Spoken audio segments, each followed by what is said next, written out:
और पहली खबर अयोध्या से है। बता दें कि उपचुनाव की सरगर्मी और लोकसभा चुनाव के नतीजे आने के बाद मुख्यमंत्री योगी आदित्यनाथ शनिवार को सुबह 5वीं बार मिल्कीपुर विधानसभा क्षेत्र के दौरे पर पहुंचेंगे। मुख्यमंत्री की ओर से आचार्य नरेंद्र देव कृषि और प्रौद्योगिकी विश्वविद्यालय के सभागार में कार्यकर्ता संवाद में शिरकत की जाएगी। इस संवाद में मिल्कीपुर विधानसभा क्षेत्र के कार्यकर्ताओं के साथ जिले भर के प्रवासी शामिल होंगे। उपचुनाव के मद्देनजर मुख्यमंत्री के इस दौर को काफी महत्वपूर्ण माना जा रहा है। मुख्यमंत्री के आने से पहले प्रभारी की जिम्मेदारी निभा रहे प्रदेश सरकार के 7 मंत्री भी यहाँ पहुंच रहे हैं।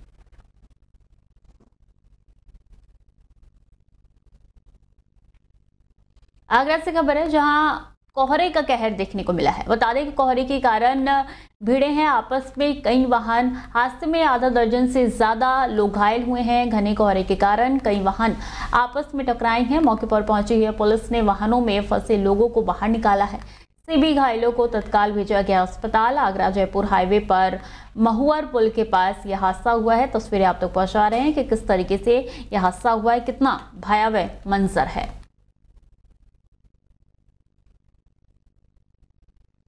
और औरैया में रोडवेज बस स्टैंड से सटी तकरीबन 100 करोड़ की कीमत की नॉन जेडीए जमीन को कराया जाएगा मुक्त, कब्जा मुक्त। और ऐसे में 1 सप्ताह के अंदर नॉन जेडीए की जमीन पालिका प्रशासन कराएगा कब्जा मुक्त। पालिका की स्वामित्व की नॉन जेडीए की जमीन पर लंबे समय से चल रहा था लकड़ी मंडी और फर्जी अभिलेख बनाकर लंबे समय से नॉन जेडीए की जमीन पर लोग जमाए हैं कब्जा। इस जमीन को कब्जा मुक्त कराकर लोगों को इस जमीन पर मिलेगी पार्किंग से लेकर मल्टी लेवल की सुविधा। जिलाधिकारी औरैया डॉक्टर इंद्रमणि त्रिपाठी के द्वारा जनपद में लगातार सरकारी जमीन को मुक्त कराने का अभियान चलाया जा रहा है। वो नॉन जेडे की लैंड है और नॉन जेडे की लैंड नगर पालिका के कस्टोडियन होता है। नगर पालिका को स्पष्ट रूप से बताया गया था कि उसे खाली करा के अपने कब्जे में ले। और बस अड्डे के जस्ट बगल में है। कंजेशन देखते हैं और यहाँ में कंजेशन है, ट्रैफिक का और भी दिक्कतें हैं, तो वहाँ पार्किंग से लेके अन्य एक सा मल्टी मॉडल सुविधाएं हम लोग उपलब्ध कराएंगे और विद इन वीक उसको खाली कराएंगे।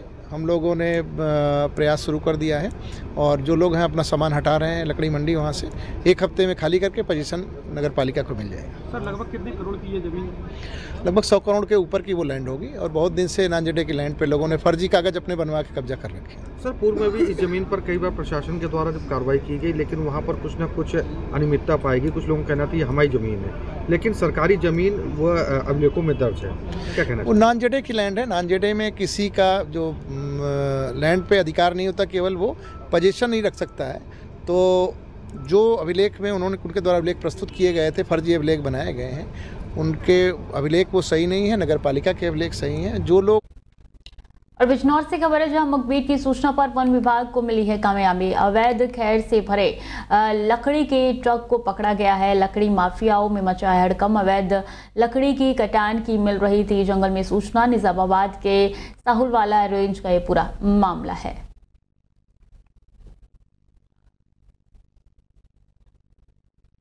चंदौली से खबर है, जहां अज्ञात वाहन ने बाइक सवार को मारी है टक्कर। एक की मौके पर ही मौत हो गई है। बाइक पर पीछे बैठा हुआ युवक गंभीर रूप से घायल हो गया।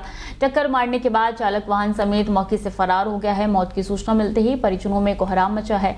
परिजनों का रो रो कर बुरा हाल है। सूचना के बाद पहुंची पुलिस ने घायल युवक को जिला अस्पताल में भर्ती कराया है। वहीं कोतवाली अतुल प्रजापति ने बताया कि फरार वाहन का किया जा रहा है तलाश। और मृतक अभय कुमार चकिया कोतवाली क्षेत्र के लाठिया गांव का बताया जा रहा है निवासी। मृतक अभय अपने रिश्तेदार के साथ जा रहा था और घर जाते समय रास्ते में यह हादसा हुआ। चकिया कोतवाली क्षेत्र के गढ़वा घाट आश्रम के पास की ये घटना है। हमीरपुर से खबर है, जहां राज डिपो के परिचालक में बुजुर्ग महिला के साथ मारपीट हुई है। किराया ना होने की वजह से गुस्साए परिचालक ने बुजुर्ग महिला को जूता मारा है। बुजुर्ग महिला ने रो रो कर अपनी शिकायत जो है वो बताई है। बता दें, रात से बसेला जाने के लिए बस में चढ़ रही थी बुजुर्ग और बुजुर्ग महिला ने कोतवाली में तहरीर देकर कार्रवाई की मांग की है। परिचालक के अमानवीय व्यवहार से लोगों में आक्रोश नजर आ रहा है। मामला रात कोतवाली क्षेत्र के रोडवेज बस के पास का है। खबर झांसी से है, जहां झांसी में मुंबई क्राइम ब्रांच की टीम दबिश देने के लिए पहुंची है। छापेमारी में क्राइम ब्रांच ने झांसी के चीरगांव में लूटकांड के आरोपी को गिरफ्तार किया। मुंबई के अग्रीपाड़ा इलाके में बदमाशों ने बंदूक की नोक पर की थी लूटपाट और सलाह के दम पर ऋषभ ज्वेलरी से लूटे थे 1,91,91,00,000 के जेवरात और नकदी। लूटकांड की वारदात को अंजाम देने के बाद चीरगांव रिश्तेदारी में छुपा था बदमाश और झांसी के चीरगांव से संतोष और लूटकांड की टीम के सरगना लखनपाल को ललितपुर के कंधारी कला गांव से गिरफ्तार कर लिया गया है।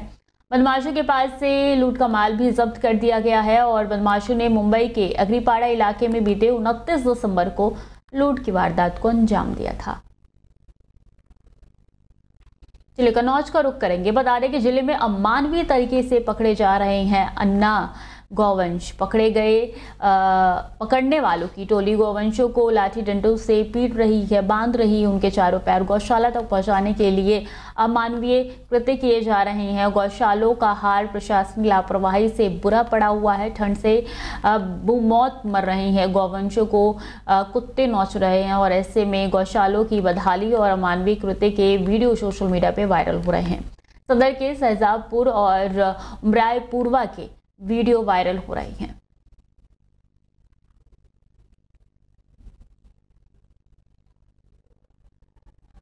महाराजगंज से खबर है, जहां महाराजगंज में मानवता शर्मसार हुई है।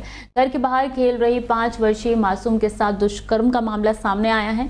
आरोपी ने बहला फुसलाकर दुष्कर्म किया है मासूम के साथ और ऐसे में खून से लथपथ मासूम ने घर पहुंचकर परिजनों से अपनी पीड़ा बताई।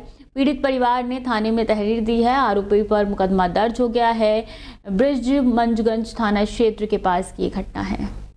थाना ब्रिजमंजगंज क्षेत्र के विशेषरपुर टोला में एक महिला द्वारा सूचना दी गई कि उसकी छोटी लड़की के साथ पड़ोस के ही एक लड़के द्वारा गलत हरकत किया गया है। इस सूचना पर तत्काल थाना प्रभारी वरिष्ठ अधिकारियों द्वारा मौका मुआयना किया गया तथा इस संदर्भ में तत्काल अभियोग भी पंजीकृत किया गया है तथा इसमें नामित जो आरोपी है उसको हिरासत में लिया गया है तथा अभियोग पंजीकृत करते हुए अग्रिम विधिक कार्रवाई की जा रही है। थाना ब्रिजमंजगंज और संभल जनपद के शाही जामा मस्जिद पर जुमे की नमाज को लेकर 32 सेक्टर मजिस्ट्रेट की तैनाती की गई और त्रिस्तरीय तरीके से जुमे की नमाज शांतिपूर्ण ढंग से अदा की हुई।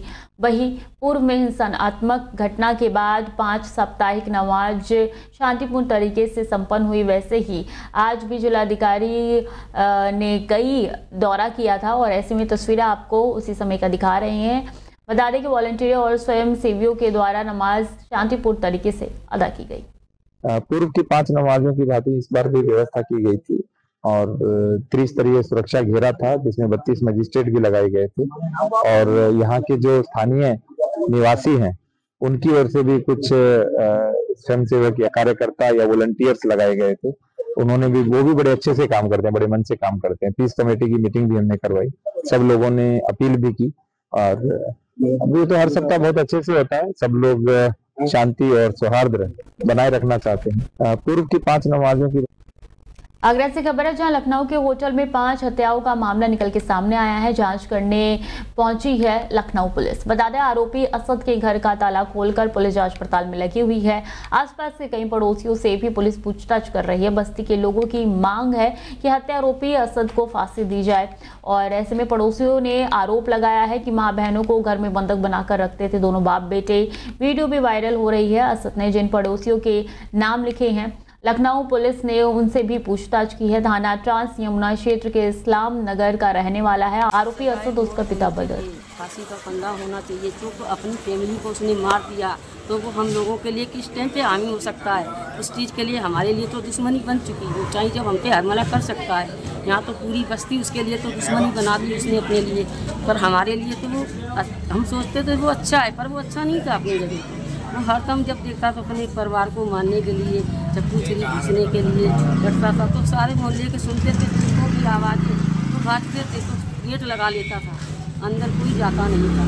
वो क्यों मार रहा है, किस लिए मार रहा है, तो ये समझ लो। ऊपर से ईंट पत्थर भी फेंकता था। पब्लिक कोई जाती नहीं थी डर के मारे। देखो जब मुझे कहता था मैं कत्ल करूँगा, मैं मारूँगा, मैं अपने बच्चों को मारूँगा,